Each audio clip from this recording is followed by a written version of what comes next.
Ngồi im đó, ngồi im. Ngồi đó, để nó bước ra kia, xuống đó.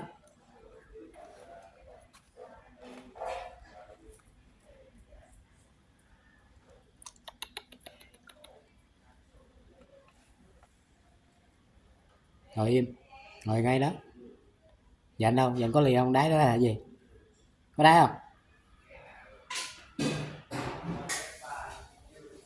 Phá nè không?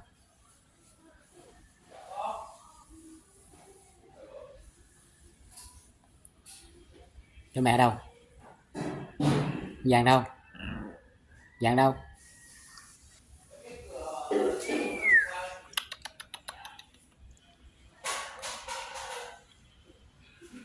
Nha.